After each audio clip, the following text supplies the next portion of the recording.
Online bell সিস্টেমে এবার এক ক্লিকেই জামিননামা পৌঁছে যাবে সংশ্লিষ্ট কারাগারে। তাই আদালত থেকে জামিন পাওয়ার পর আসামিকে ছাড়া পেতে আর ভোগান্তি পোহাতে হবে না বলে জানিয়েছেন আইন উপদেষ্টা ডক্টর আসিফ নজরুল। অ্যাটর্নি জেনারেলের কার্যালয়ে এক অনুষ্ঠানে কথা জানান তিনি। বিচার বিভাগের পৃথক সচিবালয় এই সরকারের আমলেই হবে বলেও জানান আইন উপদেষ্টা। বিস্তারিত জানাচ্ছেন জি এম মাহমুদ। দেশে আইন ও বিচার ব্যবস্থাকে আরও শক্তিশালী করতে নতুন আইনজীবীদের ইন্টার্নশিপের আয়োজন করে অ্যাটর্নি জেনারেলের কার্যালয়।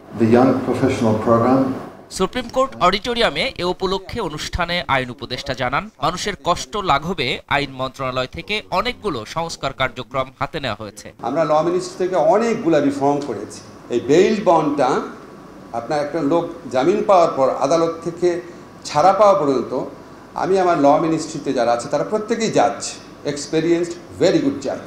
তাদের থেকে শুনলাম 12টা প্রক্রিয়াতে যেতে হয়। তার আগামীকাল আমরা পাইলট প্রজেক্ট চালু করছি। একটা ক্লিক করবে, আদালতের রায় থেকে সরাসরি এটা জেলখানায় পৌঁছে যাবে, যে জেলখানায় আসামি আছে। তিনি বলেন, রাষ্ট্রের অর্থ ভালো কাজে ব্যয় করা উচিত। আমাদের সরকারের অনেক টাকা, বিশ্বাস করেন অনেক টাকা।